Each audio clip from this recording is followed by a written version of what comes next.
Welcome everyone to today's session. And this session is focused around seasonal mental health, and in particular, how our mental health can be affected by Christmas and the festivities that traditionally happen at this time of year. Mm. Um, I'm really pleased to be joined by Olex, who's going to introduce himself and a bit of his background shortly. And I'm also joined by our trusty team member Ella in the chat, who will be keeping an eye on the chat as things do come in and helping solve any problems as we do go along. And so thank you, Ella, as well for doing that. Otherwise, I'll pass over to Olex to introduce himself, and then I can introduce myself following as well. Thanks, Dale. Hi, everyone. It's nice to meet you all. Quite excited to do this one today. So, I'm a psychological therapist here at Thrive. I've been working at Thrive for pretty much what feels like quite a long time, but I've been there for quite some time, for a few years, and I think this is my second or third webinar that I'm helping out with. But yes, so I'm quite excited to kind of present this, and I've kind of been sort of working as a senior therapist here at Thrive for a little bit. But I've also specialized within sort of like complex disorders, anxiety, depression, sort of your sort of more difficult and challenging difficulties and complications. But yeah, for this one, would be quite an interesting one to kind of explore and dive into. Thank you, thank you. And to briefly introduce myself, I'm Dale Tomlinson. I'm a member of Thrive's customer success team and have been, yeah, for around 5 years now. I remember I was offered the job just before Christmas, I believe it was in 2020, and so yeah, coming up to 5 years at Thrive, and yeah, I've really enjoyed these sessions. Many of you may recognize me. I've done quite a few of these over the years, and hopefully we can have a really interesting discussion on this topic today. And as you said, kind of an interesting and important topic because it's um, it can be different for different people, and everyone kind of has individual experiences of what the festivities look like, and different family situations, personal situations, economic situations, which can ensure that everyone has a unique experience, and some good, and perhaps some not so good as well. And it's worth talking about that today. And so we will jump in. I'm going to pass over to Olex to kind of introduce, yeah, some of the aims and goals for today's session. Yes. So obviously, traditionally, we would often assume and want to believe that Christmas is a great time, brings everyone together. It's all sort of nice and warm, sitting by the campfire, indulging in the turkey or shepherd's pie and bottle of red, whatever it might be. But unfortunately, there are life does have a habit of throwing a spanner in the works, and so I think one of the more important pressing elements is that understanding how mental health can take a bit of a dip around Christmas period, what kind of complications can arise from it, what kind of difficulties there may be.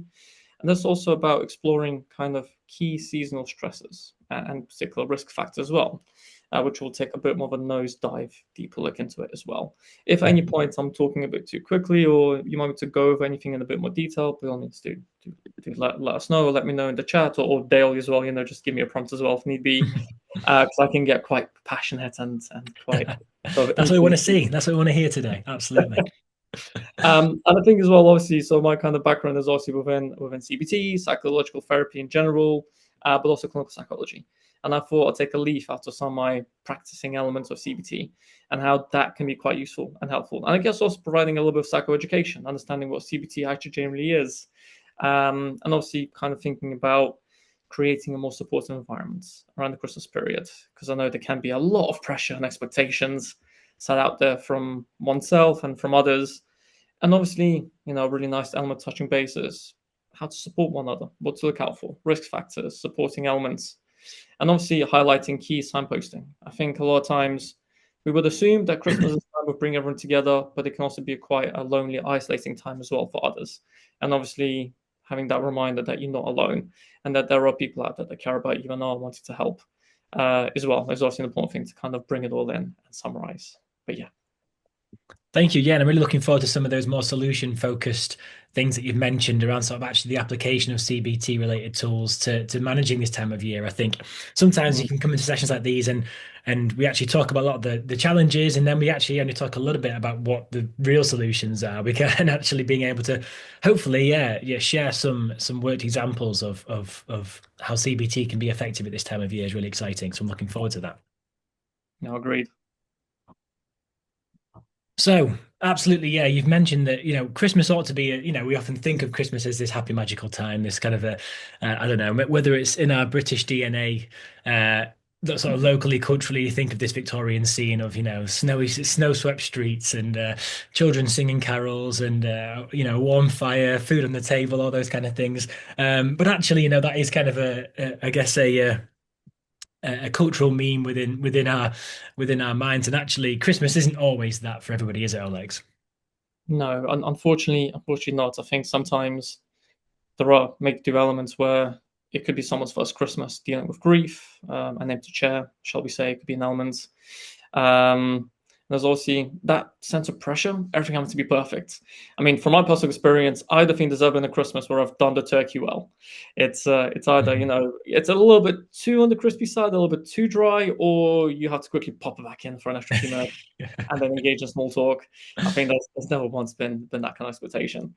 Mhm. Uh, but it's all right though. Pigs in the blankets all around, so you can indulge in that beforehand. Um, but there's obviously, with that sense of pressure, there is that element of disruption in sleep, in the food, and exercise, and binging. I mean, I'm pretty certain I'm not the only one where we would get up during the night every couple of hours to paste and baste the turkey, and then by the Yeah, time yeah. the turkey's ready at 10 a.m., you have to put sellotape all over your eyelids just to keep yourself awake. And obviously, with the plenty of food and the warm environment, you get quite sleepy and tired by the end of it. But again, as I mentioned as well, there's also that sense of financial pressure. Christmas is a big time for presents, spending more than you usually would, especially for food and other necessities, and then also the other elements as well, and unhealthy coping mechanisms. So like using alcohol or whatever else there might be that is there. And then again, by default, you have the reduction in daylight, so you get less of that beautiful sunshine. Then again, in the UK, we could get that quite rarely in a nutshell anyway, but make do what we can, eh? But again, this also ties in with the seasonal effect of the disorder elements as well. Absolutely. And so, yeah, we're going to be jumping into each of these challenges today, and with a bit more detail, kind of around what's actually going on, what some of those challenges are, how we can manage them better, so that we actually can prepare, and all those, watching live or watching recorded can potentially better prepare for Christmas this year, for our mental health. And so, Alex, talk me through what we have on the screen here, the CBT stress cycle, and how it can kind of especially when we're talking about the perfectionism and the pressure that we put on ourselves, the stress relating to preparing this day, how we can use this in a useful way. Yeah, I mean, in a nutshell, the CBT stress cycle is pretty straightforward, quite self-explanatory. There's no fancy gimmicks here, shall we say? Mhm. But I mean, if you look at it from a CBT perspective, let's look at it more on in layman's terms. So Mhm. CBT by default stands for cognitive behavioral therapy, and what we mean by cognitive is looking at your cognitions, how you think. Behavior is how you respond and how you react to things, and then the therapy part is just a plug-in saying, well, it's therapy. But essentially, what we're looking at here is looking at your way of thinking and how that thinking transpires into your way of behaving and responding to something. But the stress cycle, kind of in a nutshell here, with the arrows pointed below, is looking at a situation, looking at the thoughts, looking at the emotions, the potential physical sensations, and then fundamentally, surprise, surprise, the behavior that comes out as a result of it. And I think I've kind of compiled a bit, developed an example to kind of walk you through a scenario. So, what was the situation again, Dale? Let's walk us through Family this. gathering at Christmas. That's obviously a very common one, isn't it? That kind of pressure where you have a place and it's 10, 15, 20 odd people, Mhm. people you haven't seen for a while, the in-laws, whatever it might be. And then that can be quite a stressful situation. And then the thought that could arise from it could be, oh, everyone is going to be judging me. I'm going to be ruining Christmas if I don't get it done perfectly. There's that sense of pressure, that urgency that exists.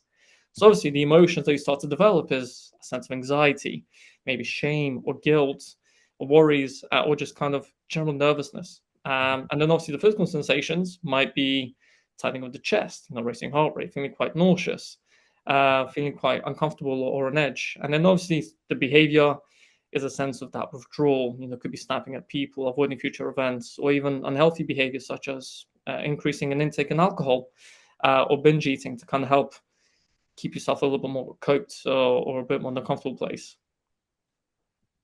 No, certainly a familiar situation for me. I remember a few Christmases ago hosting.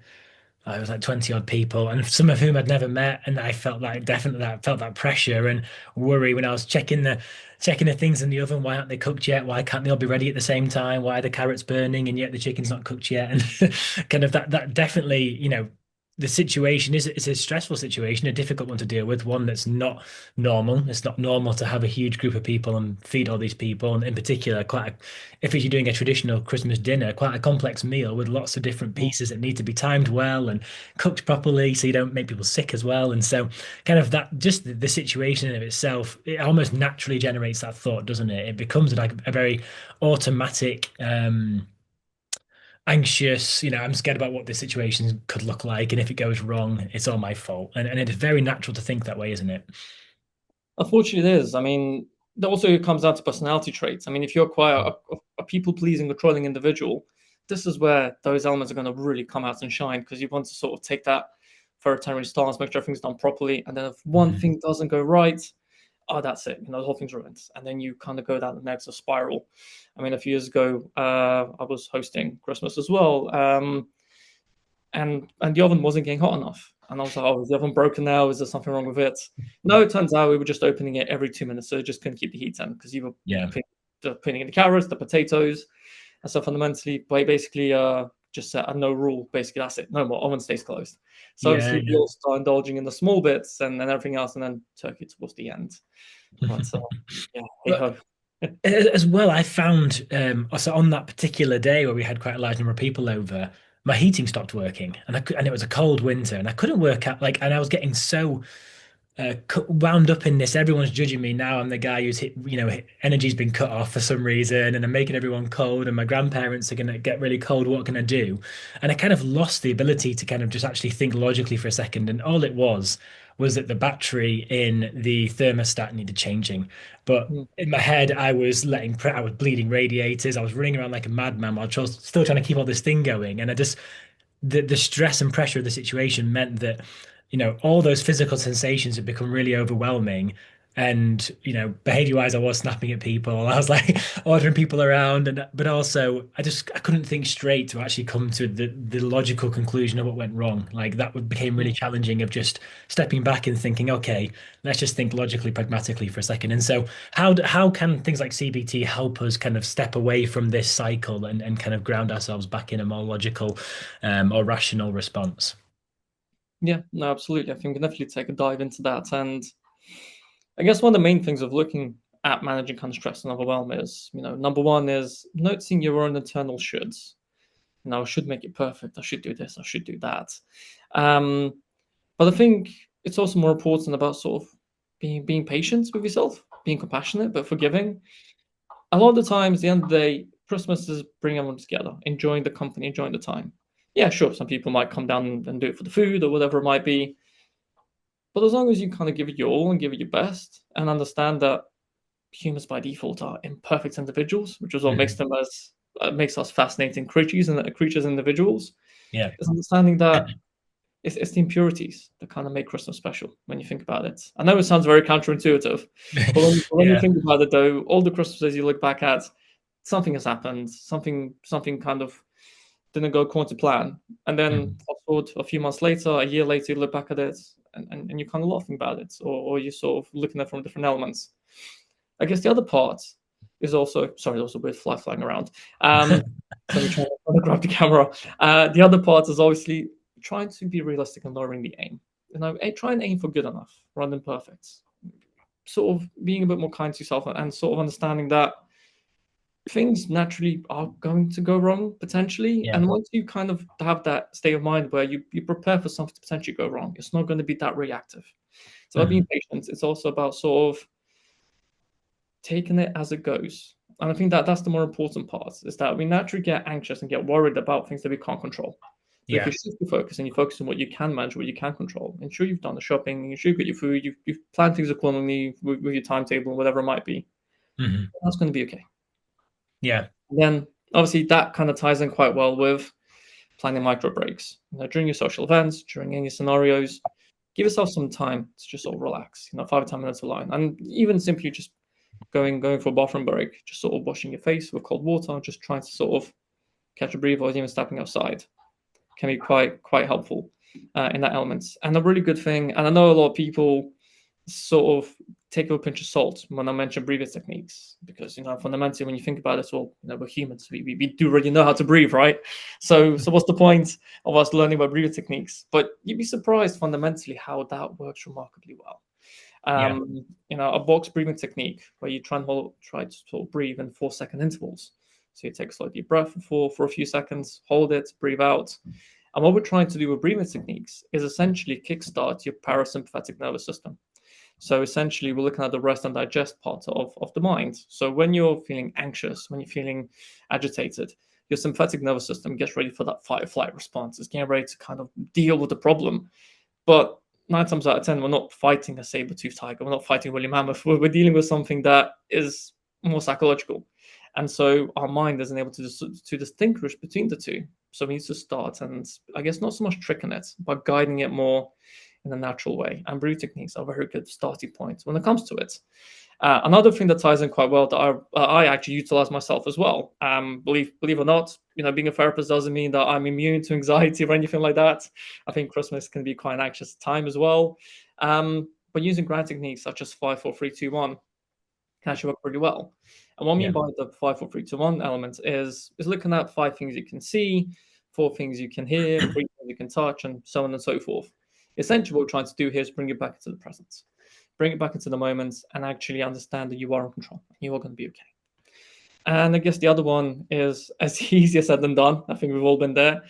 Is that limit of overstimulation? You will have a lot of chaos. You will have a lot of noise, a lot of things going around.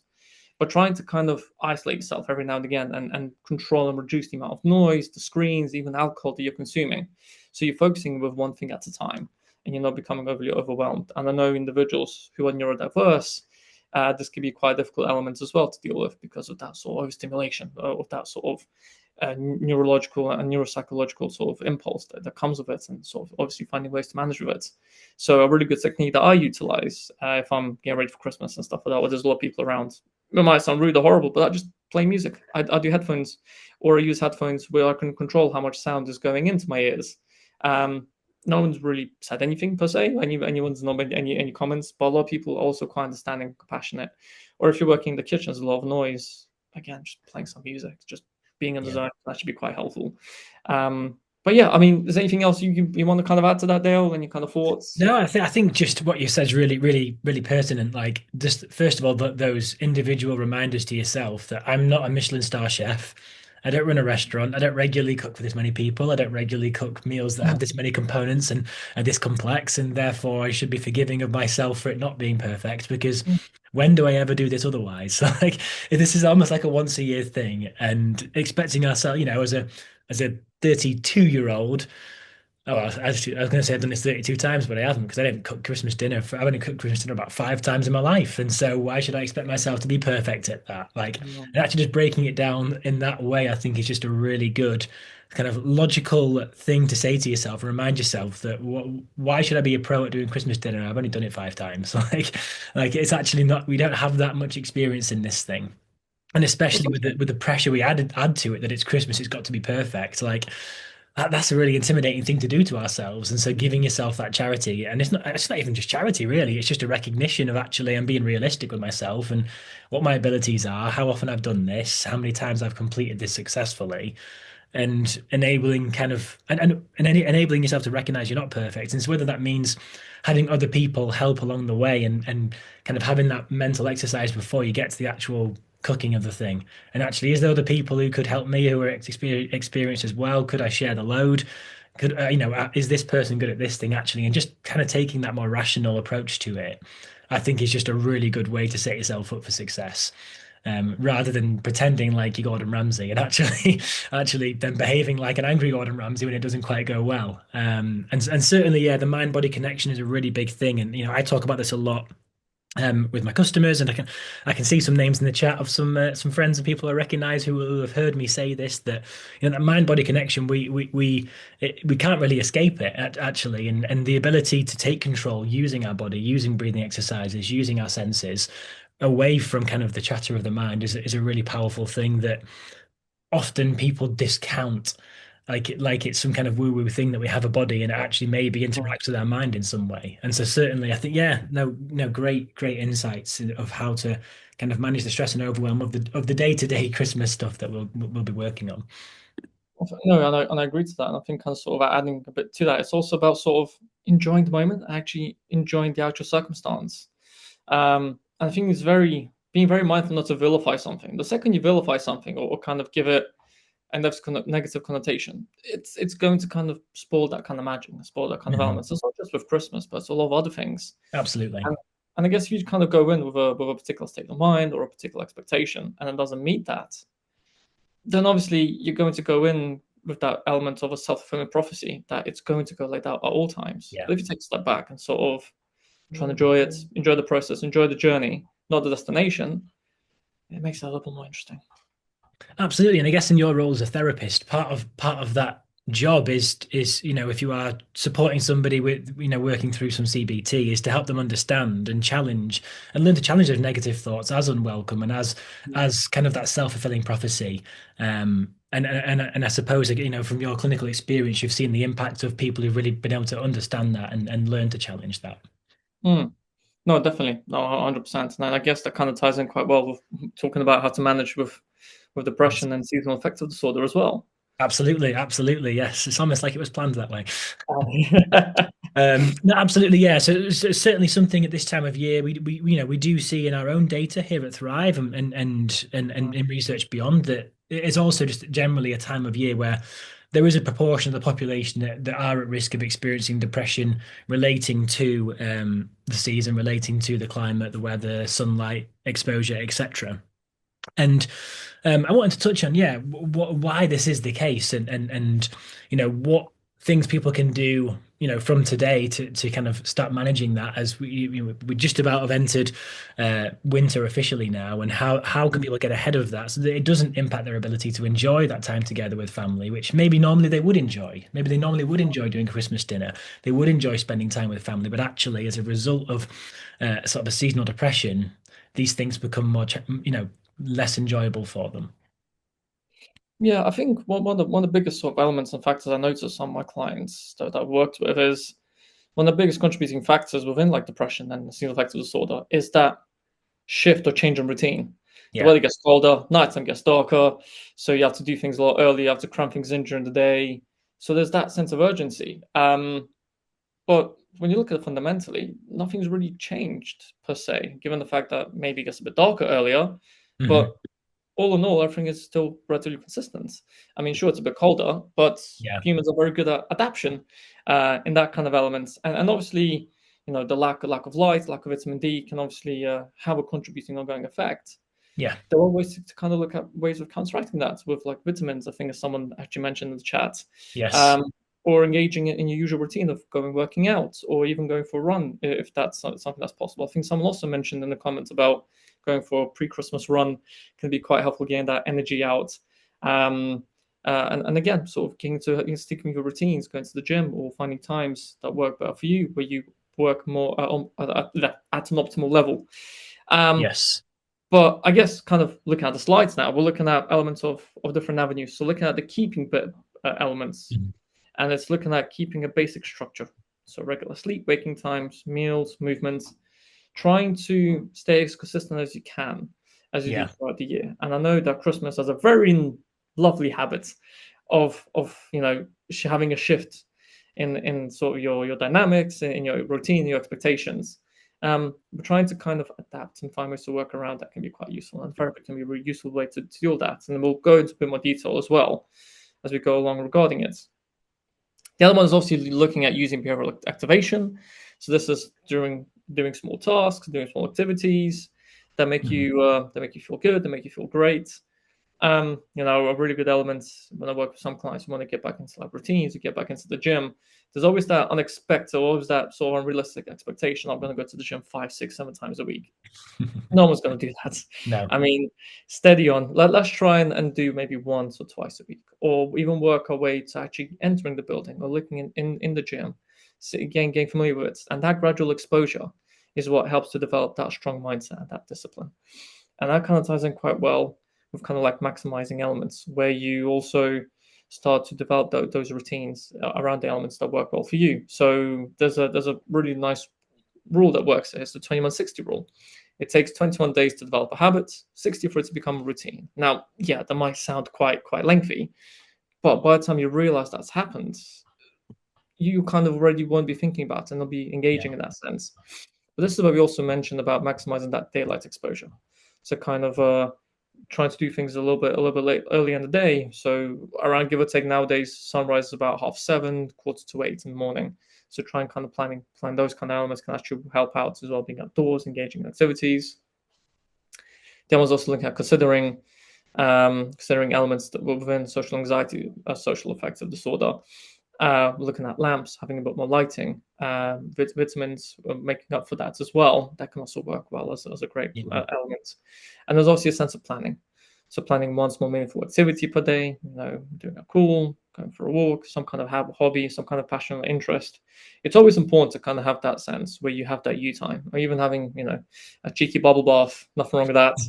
Can be quite nice, and just throw an occasional bath bomb into the bath and just relax and soak. Or even having a game night, video games, board games, wherever it might be, just sort of spending that time and sort of putting yourself first, shall we say. And I guess the other one is obviously trying to reduce all day withdrawal in bed when possible. It is very easy to kind of get caught up being in bed. It's warm, it's cozy, it's cold outside, it's dark, and you kind of feel a bit lethargic. And I think one of the best things I say to a lot of my clients, especially when it comes to depression, is try and do the opposite of what it is your mind is trying to tell you to do. Mm. And it's a way of kind of tricking yourself. If your body's telling you, "Oh, let's just be in bed all day," what are you going to get out of it? Is it Yeah. really not going to be functional? It's going to be beneficial. And a really good element that I was reading many years ago is the first goal, the first milestone that people accomplish first thing in the morning is simply fixing your bed, getting out of bed, tidying up that bed. That's your first goal that you've accomplished. Then you go and shower, bathe, brush your teeth. Those are all little milestones to work towards bigger goals and achievements. Um, and that can work fantastically well. Absolutely, yeah. I mean, this is a topic which is quite close to me, having experienced it before. Again, many people may know from previous sessions, but I did spend a period of my life living in and around the edge of the Arctic Circle in the north of Sweden, and a really cool place and a very different winter to what I was used to growing up on the North Yorkshire coast, which, winters for me were sideways rain, wind, chill to your bones, but still never the blessing of snow, which is all I wanted as a kid. And suddenly found myself in this, yeah, great winter wonderland, 3 feet of snow and northern lights and all those wonderful things, reindeer literally running around outside my flat. But the winter was very, considerably more extreme than what I was used to. Some days were minus 35 degrees and danger to life to go out. And I experienced some of those symptoms of seasonal depression because my habits and behaviors changed fundamentally. Like I used to be a keen runner, and I didn't like running at minus 25 degrees. I wasn't used to it. I wasn't used to how thin the air was. I didn't have the clothing to be able to really do it effectively. I hadn't invested in all this. I hadn't thought of those things when I moved over there really. And so that change in exercise habit, change in social habits, because I didn't have a car. And so getting around in this insignificant cold meant I became a lot less social. And just losing those two habits of, someone who was very social, had a lot of friendships and really valued those and valued my exercise, and losing them because of the climate, or at least I perceived to be because of the climate at the time. Yeah, I certainly experienced a lot of those typical depression symptoms, a lot of that lethargy, a desire to kind of stay in bed um, or struggle to motivate myself to do tasks, and kind of the respite came through kind of observing how the people lived there, because they live with it. They still go to work and do all the things that I felt I couldn't do, and actually just recognizing the healthy adaptations that actually people were still running out in the streets. They just had different clothing to me. And that's something I could have invested in and changed. People were still having coffees sat outside of a cafe. They just had big coats on. Like literally just subtle behavior changes meant that actually they didn't have this fundamental change in habits and fundamental social change. And yes, absolutely. The sunlight. There was a month and a half of no sunlight. That was maybe a bit more difficult for me than it was for them, in that they're used to it. They've lived it their whole lives. Where I started, yeah, supplementing vitamin D. I did use some of the light boxes as well, to kind of feel like my eyes could fill with some light for a change. But certainly, like those big two things are as a kind of change in habits, and a lack of adaptation, where I could have actually maintained those habits had I been more prepared and thought more about it. Mm, And so then it became literally like planning those activities more thoroughly. Um, actually. I joined an indoor five-a-side football team, which then solved the social problem and it solved the exercise problem because it was warm and indoors. And I felt much happier about that. And actually, just kind of sitting, considering, and planning made a huge difference. Which also is, I guess, a challenge when in the run up to Christmas, where at Christmas we do kind of lose our routine because suddenly, we're often off work, we're often having people come and go our homes all the time, eating strange large meals at different at weird times, and we kind mm. of do fall out of those typical habits that maybe we do have to cope with the rest of Christmas, rest of winter. But at Christmas, we suddenly then throw all the habits up in the air. You forget what day of the week it is, and you binge on carby, sugary food, and suddenly it's very easy to see how actually Christmas could prompt some of these issues through a significant change in routine. No, and I think you're pretty much bang on with that. And it's good to have a real world kind of example and scenario from your sense of adaptability. And I think I noticed in the comments someone also mentioning kind of having cold showers. I mean, that works fantastically well. I mean, I'm a big fan of that. Um, Especially when I come back from the gym, it's especially like this type of season. But the main premise behind this that actually helps with resiliency. It helps with discipline because one of the things I say to all my clients in therapy sessions is learn to become comfortable with being uncomfortable. Develops a very strong discipline mindset. It develops a very strong element of adaptability and knowing that whatever you're going through is going to be temporary and it's not going to be Mhm. long lasting. Develops that sense of confidence. And I think someone also mentioned that just popped up is using cold therapy as a form of exposure. That works great. I mean, an example for me is whenever I go to the spa every now and again with my wife, I'll always make a beeline for the cold spas, for the cold rooms, cold saunas, and just sort of put ice on my shoulders and stuff. Let's kind of do that kind of I guess shock therapy is what we call it. Mhm.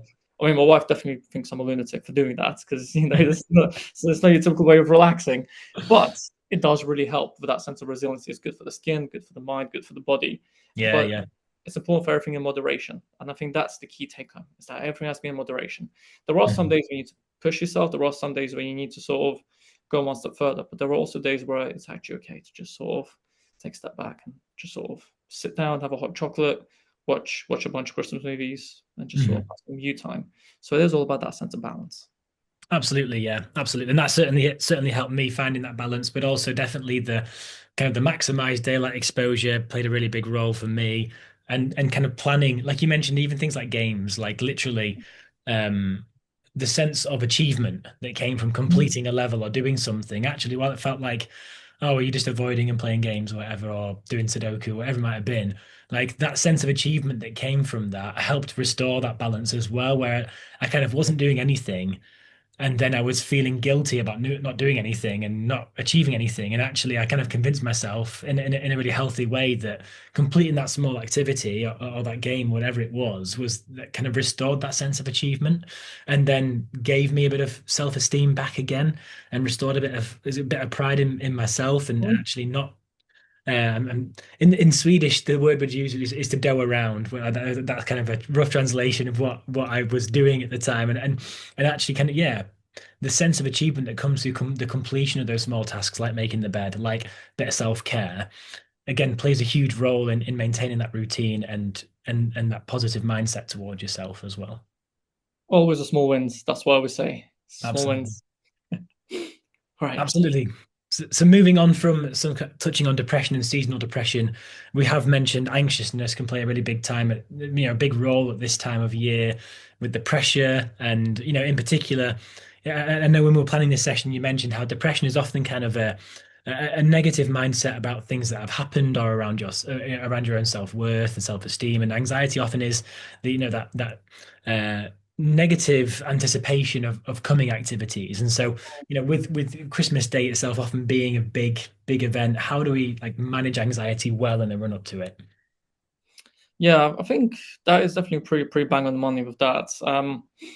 Another interesting thing I see about anxiety is it's a worry about the what ifs. It's a worry about Yeah. hypotheticals, things that are things that are never even going to happen. 9 times out of 10, they'll never be there. And you're essentially putting yourself through that stressor twice, if not more than that, than what's necessary. And Yeah. then when you look back at this and you reflect upon it, you kind of feel a bit silly. Kind of like, well, why was I stressing about it? It was perfectly fine. Nothing terrible happened. Um, so I guess it's kind of understanding how to manage that inner critic, that inner voice. Anxiety loves to thrive on, well, pun intended here. Anxiety does definitely love to thrive on sort of just worries and dwell and overthinking. And then the second you Mhm. drown it out, it suffocates and it no longer has something to latch onto. And so Yeah. you're able to sort of be more in the present, understand what you can and cannot control. One of the things I say to a lot of my clients when it comes to anxiety is write down everything that you're worried about, or write down everything you're stressed about, everything that's concerning you. Take a big red pen and cross out everything that you cannot control, and focus on what you can control.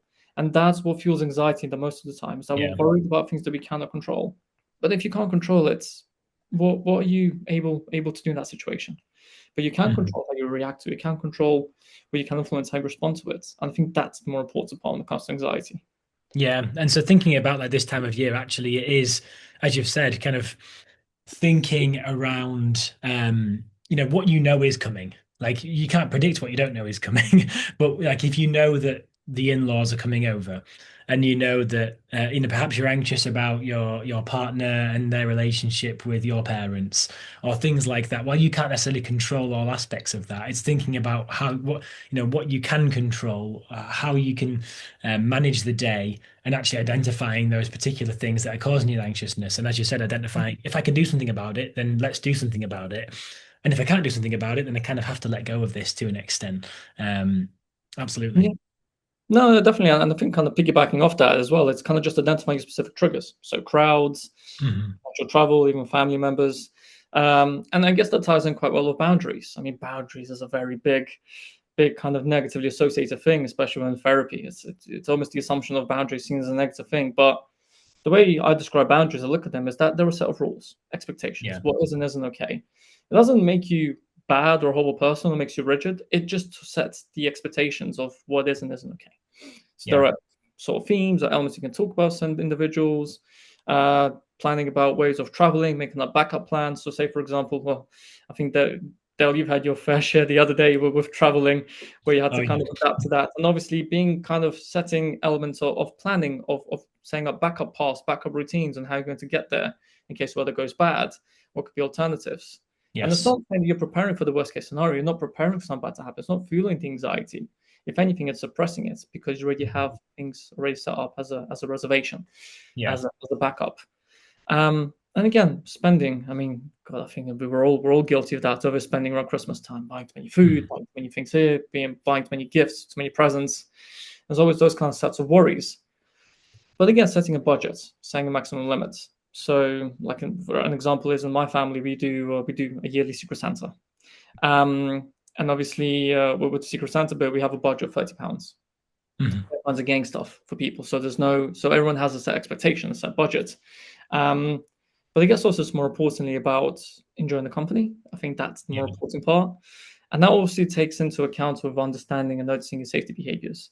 So, for example, looking at resources, looking at sort of avoiding events. That could be kind of an example. And safety behaviors are more of a negative element where you start to avoid doing certain things in an Yeah. attempt something that's going to happen, or you worry that, oh, if I go here, if I do this, something that's going to happen. And then that can be utilized and tied in with CBT elements of using fact checking. How many times has this actually happened? Has a sense of catastrophizing actually definitely occurred? Mhm. Majority of the time, it never has happened. So if it hasn't happened, you have no point of reference. Why are we Yeah. worrying about something that might or may not occur? Or another example is, okay, say you had something happened unfortunately on Christmas, so some years back when you hosted, and then now you're worried that something bad's going to happen. But a lot has changed since now and then, and you've learned a lot, you've grown a lot as a person. So you have that element of expectations, and you can Mhm. reflect and learn upon that. So again, it's applying that CBT elements of looking at your way of thinking, how to adapt that behavior. And obviously, the third part, as kind of I mentioned earlier, is saying that element of communicating those boundaries. What is okay, what isn't okay, setting how long you're going to host for, how long you're going to spend time for, what's the maximum budget, what you're going to spend money on. or even asking people to chip in as well or contribute to certain elements as well. I mean, there's nothing wrong with that. Yeah. And I think it is that sense of expectations, or having to bring presents, gifts.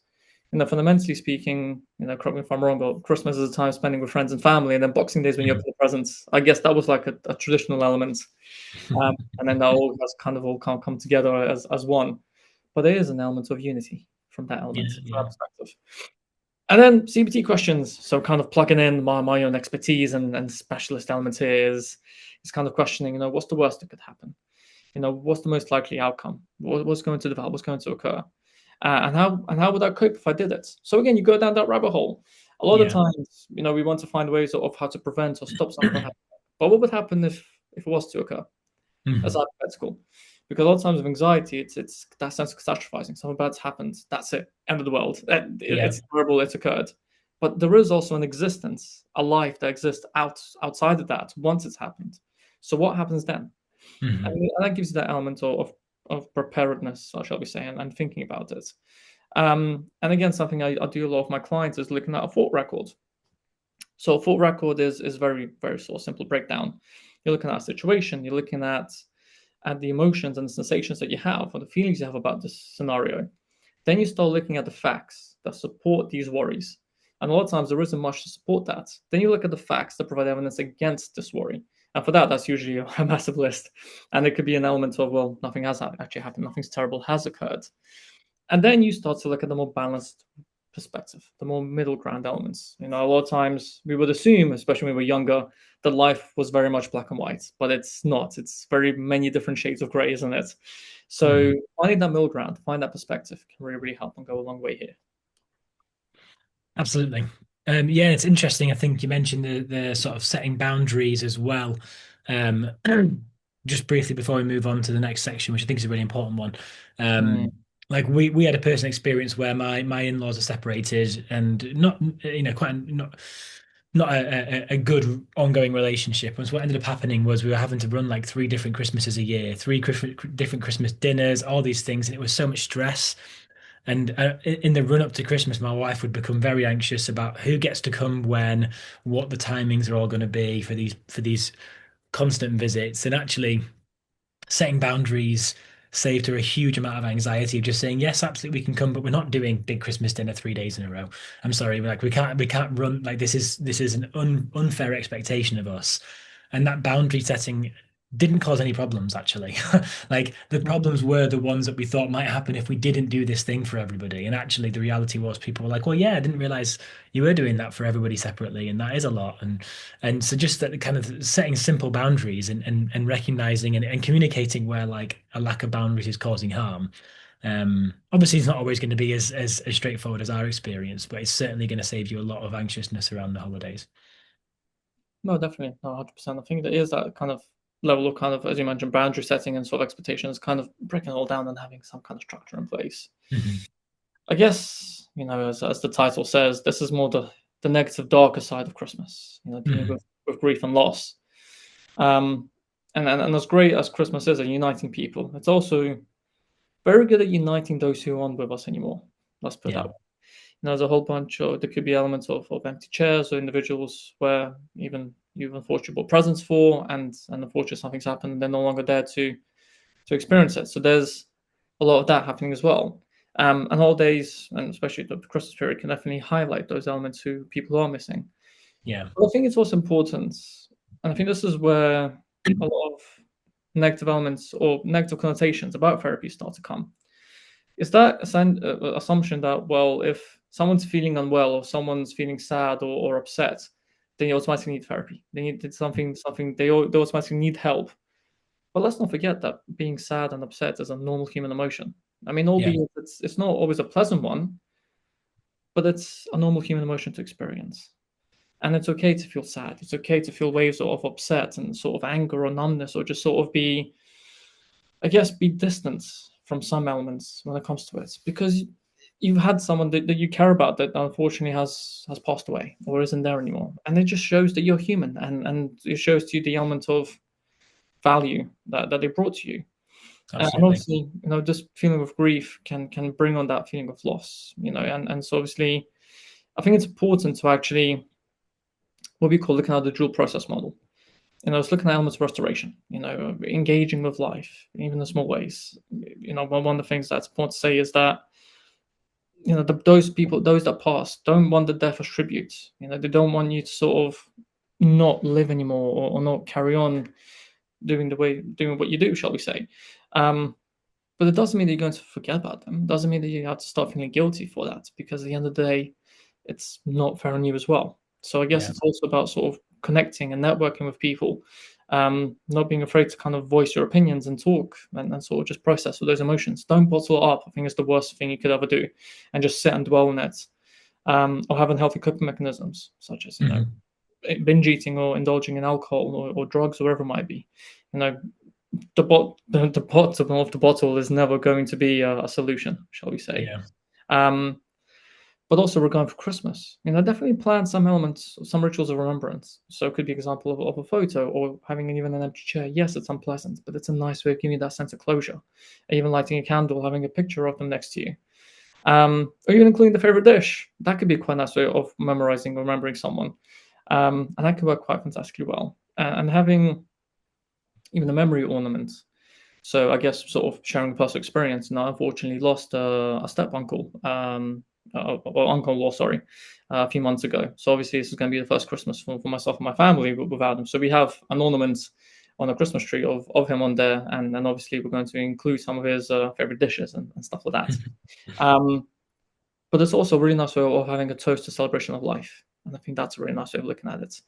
But obviously, I think the really important part is giving yourself that time to take a step back. It is going to be overwhelming. It is going to be scary. It is going to be Yeah. uncomfortable. But everyone's going to be understanding, because they know exactly what it's going to be. And chances are you're not the only one going through it. And that helps with having that sense of connectivity and that connection. Um, and again, taking a step back, just having some time to yourself, or even going to the bathroom for a few minutes, perfectly fine. There's nothing wrong with that. Absolutely, yeah. And as you said, important not to pathologize normal feelings of sadness and Mm, feeling, emotional when recognizing a loss or grief that's happened over recent years, and Christmas and bringing the family together and recognizing people out there is always a reminder of that. And I guess it goes beyond bereavement, and it could also be, whether it's a rift in a family, divorce, and things like that can often kind of create these same feelings or recognitions. And there'd be different ways of dealing with those, but certainly, like, yeah, important to recognize that it's normal to feel sadness when you bring a group of people together and there's someone missing.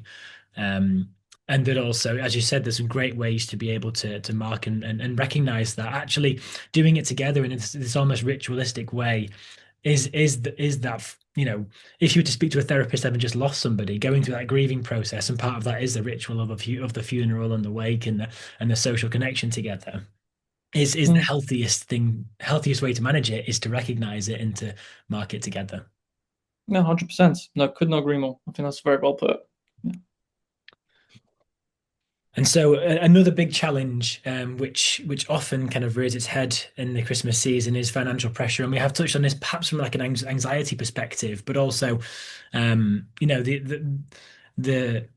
I think it's not just the pressure of spending money, but individually. But one thing I kind of thought of ahead of this is, in particular, when you're buying presents for people, that last slide, that my worth is not measured in presents, and I guess that goes both ways, doesn't it? It's presents Mm, received and presents given, and that, my love for somebody, for example, a member of my family, isn't necessarily equated to how much money I spend on them. But one particular thing I wanted to ask about in this situation is how, especially with children, and I'm a father of two children with a third on the way, is, how to help temper expectations of people who don't understand. I think as adults we all kind of understand that financial pressure to an extent, and we all understand, especially cost of living crisis, that we're kind of all still feeling the effects of. How do we manage that in a way which, yeah, how can we manage that and express that with people who perhaps are more moved by what they see their friends getting, or and how do we not let the pressure of performing in that way harm us, if you mm. understand the question I'm formulating.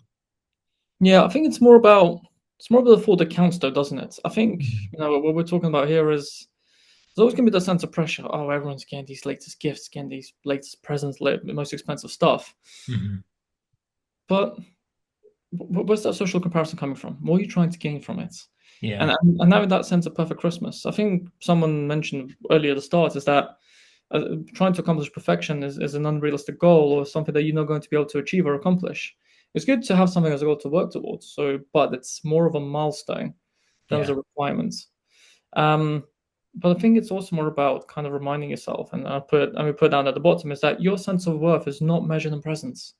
Hmm. A lot of times it's about having that sense of companionship, that friendship, spending that time, or even something small or sort of silly gifts, dare I say. I mean, Hmm. over the years, I've collected more silly gifts from people who have given to me stuff because they're more memorable, they're more characteristic, as Yeah. opposed to things that you might need more, or something that's traditional, like clothes or whatever it might be, or some devices and stuff like that. But it's more miniature, smaller presents that actually talk about character. That's more meaningful. And a good example at the bottom is looking at handmade gifts, shared meals, experiences, whatever it might be, and that has more presence, shall we say, or activities that can work well. Hmm. Um, but you can also sort of plan realistic budgeting before buying. So I know that there are some individuals who start to plan for next year's Christmas around Boxing Day. So during the Boxing Day sales, they're ready to go out and buy Christmas presents and Christmas stuff Yeah. Yeah. for the year in advance. So again, it's sort of setting up that milestone or having a budgeting limit, so putting away a few pounds a month for next year's Christmas and stuff like that can be really, really helpful. But I think it's important to not also feel guilty, just because you didn't buy a big present or whatever it is, doesn't mean that you're bad. Doesn't mean that you've done something Yeah. wrong. Um, you're doing the best you can given the circumstances that you have, and that Hmm. sense of financial pressure is very important to sort of reflect and be honest with yourself. And I think it's more important as well that people are going to be understanding. The right people will be understanding when it comes to it. But then at the end of the day, you also need to make sure that you have enough for you to survive, so you don't go Hmm. over budget or spend too much on others where you are limiting you or your ability to have enough for yourself too. It's about that balance and perspective that we spoke about earlier. Certainly, yeah. I mean, I grew up the youngest of five in a relatively low income household. Um, and some of the best memories I have of Christmas, actually looking back, I don't even remember the presents I got, to be honest. Mhm. I do remember when my sister broke my Power Ranger present on Christmas Day. I hold that against her forever. We would always do free things, like because we had lots of children and it's expensive. I remember that we'd go out for Christmas Day. We were blessed to have the countryside nearby. We'd always go for a hike in the morning. Mm. Nothing major, it was with children, but kind of creating traditions that don't necessarily increase the financial pressure, but do increase the joy and the connectedness. I think, yeah, certainly a great way to kind of mitigate that pressure. I'm conscious of time, and we are running out of it, unfortunately. But I think another really important one, which is really worth focusing on, is, and we've even seen in other sections of this presentation, how alcohol and our eating habits at this time of year can cause us some Mm. harm, and so yeah, I think it's really important to kind of recognize the harms that it can cause beyond what we've touched already. Yeah, no, 100%. I think there's obviously that sense of pressure, I guess, or social pressure when it comes to it. And obviously, if you're naturally quite low mood or quite anxious or quite depressed or whatever personal experience you're going through, alcohol can definitely worsen it, can make it Mhm. heightened. There's also a very sort of neat sort of thing that talks about alcohol, calling it the truth serum. And sometimes, when you had a bit too much, you can kind of get into a state of mind where you start to act and behave in ways that can be a little bit reckless or a little bit sort of impulsive, shall we say. And it's important to have everything in moderation. And obviously that kind of element of like, binging, restricting the cycles around food can also increase guilt and shame. I think it's Yeah. important to understand that, again, all about perspective. Enjoy the food, enjoy the company. A lot of people know that we put on the weight around Christmas time. It's just Mhm. it is the way it is, and then we start to gradually lose it and stuff like that. But again, it's just the enjoyment of it. And I think a very common element of pattern is, oh well, I've already gone over my diet or I've blown it, so why does it matter now? That kind of negative thinking is going to reinforce negative assumptions. It's Yeah. okay to have slip ups every now and again. That's perfectly fine. When it comes to addiction or whatever it might be, you're not going to always get it right. Recovery isn't linear. Recovery is very, very multi-level. You have your Mhm. ups and your downs. But I think it's also about being important and being honest and understanding that, yeah, mistakes are going to happen. I'm going to have slip ups. I'm going to do this. I'm going to do that. But it's okay. You can reflect upon it, you can make up for it, you can work through it later on down the line. But it's also about being compassionate and I guess loving towards yourself, shall we say. But more importantly, focus on harm reduction rather than perfection. Learn to say no if you feel like you've had too much, or you're trying too much and someone's asking to have some more. It's okay to say no. People will be respectful, and a lot of times people will be understanding. And again, you're spending time with friends, family, people you care about, so usually there will be that sense of mutual understanding anyway. And again, looking at alternative alcoholic beverages, so you can have zero alcohol, or you can even have Schlur, which is like a fancy non-alcoholic type of grape juice, shall we say, and that can be quite nice. It's I'd be definitely consume a lot of that around the Christmas period. I think it'd be quite good. And then obviously eating regularly rather than saving up than binging, because that can cause Mhm. really bad elements, especially if you're diabetic. That's probably a really, really bad thing you could do, especially Yes. for your health. It's all about balance. Have a light breakfast, have a little bit of a snack, uh, have the Christmas meal. If you can't finish it all off, perfectly fine. You can have it for later, whatever it is. Take it with you. Have it as a takeout, or take it back with you later. Put in the fridge for tomorrow, whatever it might be. But again, do as you normally would do with your eating habits. And yeah, obviously, I mean, we might indulge in a little bit more mince pies than we want to, but it's okay. Yeah. And again, as kind of reiterating is, aiming for that self-compassion. Don't be overcritical. It's okay. Slip-ups are going to happen, especially around Christmas period. You might have a bit too much, eat too much, feel a bit bloated, whatever it might be, and that's okay. Absolutely. Yeah. It's not a the way that you eat at Christmas is not a commentary on your overall eating habits as well at the Mm, same time. And if you want to treat yourself a little bit more, like we always say, calories don't count at Christmas yeah, because we want to enjoy it. And if I'm sat there fretting and I've got my fitness pal out and I'm logging every individual quality streak that I'm having, it puts actually me into that state of anxiousness again. It puts me into stress, and I'm not actually enjoying the thing. I'm partaking of it and feeling rubbish about partaking of it, which is obviously not ideal, certainly. yeah, definitely, 100%. That's exactly what my wife says as well. She goes, around Christmas Day, calories don't count. You just enjoy yourself. That's at least my problem. And I guess kind of looking at support environments. Sounds really silly, sounds really simple, but ask. Don't always assume or worry that people are going to judge or anything like that. Be open, talk, Yeah. communicate. People are most likely going to be as equally nervous and as anxious as well. I mean, it's a big day, a lot of people in a small room. That's common, that's normal. And I think, challenging that stigma, talking, being open about it, really helps to kind of lighten the mood. Where you can have family members who can be quite anxious or can be quite nervous, and you talk to them, give them such a reassurance, saying, "Oh, are you a bit worried about something? Are you a bit nervous today? Because I'm definitely am. I'm kind of dreading it." And you kind of add a sense of humor to it, and helps to kind of break the ice. And we live in a world where people are a lot more understanding, especially with mental health, especially with difficulties, and that can be quite a usual good starting point as well. Um, and then a really nice element is kind of having an open invitation, especially now around times of like grief where people want to isolate, saying you're welcome to join us, no pressure, or you can stay as long as you want. So again, it's given that kind of leeway when it comes to it. And if you're quite a natural anxious person or naturally nervous about hosting for a large amount of people, spread it out. You can have a couple of people come to you on Christmas Eve, have a few more Christmas Day, maybe on Boxing Day, whatever it might be. So you're spreading it out so it doesn't become as sort of tedious and as sort of as Mhm. pressure, time consuming. And also share responsibilities, working with other people, asking friends and family to help, because I'm sure they'll also enjoy that. And there's nothing wrong with asking a few of the lads to come join you helping Christmas meal and sharing a bottle of wine or a couple of beers together. That can be quite nice. Putting on the Mhm. Christmas music, bringing that kind of Christmas spirit and sort of making it seem more as a pleasure activity than as something as pressure. Yeah. And obviously, tying in with the elements of alcohol and overconsumption. Respect the no's without pressure. It's okay to say no. No one's going to judge you. No one's going to be worried about that. And I think a really important thing that I always say to a lot of clients and to a lot of people is listen to understand, not listening to reply. And I think that's a very Mhm. simple thing to be taken home, taken away.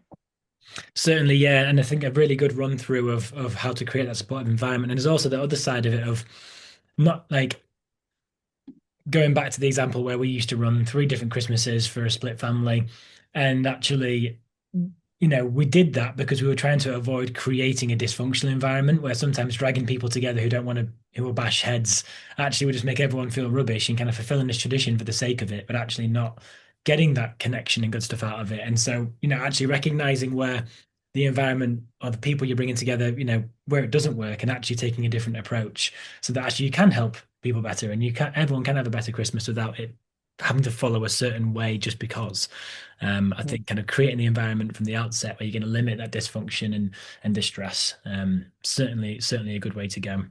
I'm conscious that we are pretty much out of time, Mm. and so happy to kind of end on where we are. And we do have one question in the Q&A, which perhaps following this slide, Alex, if you could talk through relatively quickly, but I know that you're quite good at that. And so in terms of, yeah, warning signs, I think, and in fact, one of the questions we've had in the Q&A does reference kind of, you know, what can I do if I am having these like really negative ruminating thoughts, or actually, what if they come up with a family member? How can I manage them? What can I do? How can I help somebody or help myself? And so maybe this is the right slide to end on. Yeah, I'm kind of reading the question now. It does provide its sort of link of nostalgia. Hmm. See, that's an interesting one. So nostalgia is always that element of a sense of comfort. I think that's what it is. Hmm. So I had this experience recently where I brought out my old games console and played some games I was nostalgic about. And the second I started playing that, it just really did not feel the same. I think that's what nostalgia is. Nostalgia is essentially a pleasant experience in your life when you needed it the most. And I think it's a good element to reflect on, but it's important not to get dwelled on that Yeah. because you're going to stop ruining the magic if you try and recreate it because it's not going to be the same because you've changed, you've grown as a person. Circumstances, the environment you're in has definitely shifted. I'm not saying you have to forget it, enjoy it, but also understand that you can also focus on making new nostalgic memories with the information that you have and building up upon that. Hopefully that answers the question and comes across in a reflective way, shall we say. Hmm. And I guess Absolutely. kind of, and I guess breaking down to thoughts, it's about looking forward to the future. Nostalgia a lot of times can be sometimes linked with low mood and depression. It's that element of, oh, I had a really comfortable thing that happened before in the past. I want to try and recreate it because I'm worried about the future. But if you swap it around, if you use the nostalgia as a foundation, as a good positive influence, you can work towards that having something good you can have later on down the line. Yeah, I want to have more of these memories in the future. I want to be able to Yeah. create this thing for, yeah, with new people, and yeah, certainly. And I think that's what it is. And again, a lot of times it comes down to state of mind and how you perceive it. Perception is everything. And the things that we spoke about today can be really good starting points in utilizing that. But if you do have any kind of further questions, you're welcome to reach out to us at Thrive Help. That can definitely give you some guidance if necessary, if need be. I guess warning signs, kind of a quick bit stop. Is looking at marked withdrawal or isolation. Keeping signs of when you start to distance yourself, changing routines, changing habits, especially within yourself or within close ones, friends, relatives, stuff like that, can be a good early warning sign when it comes to it. Those expressions of hopelessness or being a burden, where people start to kind of worry, start saying, "Oh, I don't want to be a burden. Oh, I don't want to waste too much of your time. I don't want to engage in this." My kind of go-to element is to start calling people out on it, not in a horrible way, but to start to kind of challenge it in a friendly, constructive way, saying, "No, you're not going to be that. Why would you assume that?" And then you start to kind of talk about the realities of it. Then there's obviously an element of sudden changes, so risk taking, increased drinking, anger. That can be a very common symptom with grief and loss, where that kind of element of, well, what have I got to lose, and that can also be an early indicator when it comes to it. There's obviously that sense of neglecting basic self-care. So eating, hygiene, sleep can be a very early indicator of something potentially lurking in the shadows or trying to arise. Again, a really good way to intervene that is, as I mentioned earlier, trying to do the opposite, starting to get into routine, developing new habits. Frequent talk of not seeing the points. I think that can be a very common one that we see Yeah. a lot more of the later stages with difficulties in mental health. And again, at that element as well, using the Thrive app can be quite helpful. Signposting information, reaching out for help, reaching out for support, because you want to be very careful for it not to get worse. And I think that's where you have to start sort of dropping in the intervention. That's a very kind of an early indicator, shall we say. And again, a big one as well is giving away possessions or saying goodbye. That's usually an indicator of something that negative and catastrophic. But again, that could be covered later on down the line. But yes. Brilliant. Well, thank you, Alex, for taking us through this guide to good well-being, I think, during the Christmas period, certainly. And um, Thank you some, for having me. a real pleasure and some really big topics that we've touched on. And to make it clear, there are, as you said, there's things within the Thrive service, if you do have access to the Thrive service, which Yeah. can help you. Um, we have got the help email in the chat as well if you'd like to ask about any more of those topics. And we Mm, also do have our great content hub where we have on essentially every topic we've touched on today. We have a range of content that you can share with friends, with colleagues that can help you kind of add a bit more flesh to the bones, or have things that you could share as a business in the run up to Christmas to ensure that your people are taken well care of. Because it's a time where actually, we kind of have this revolving door in the office where some people go off early, some people go off in the days in between, some take some time after New Year.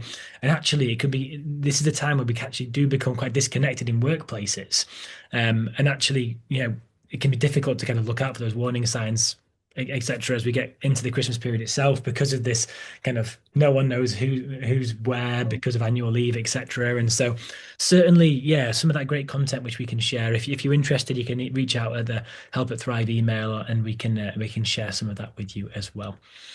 yeah. Otherwise, yeah, it's been a real pleasure to present with you today, Alex, and thank you everyone in the chat. We've had constant, brilliant chatter in the chat coming through with I'm great very lucky. advice, experiences, questions, and yeah, we really appreciate that. And I guess with this being our last session of 2025, if you can believe it, just wanted to Mm, share a big thank you from the Thrive team for all those who have been coming to our sessions this year.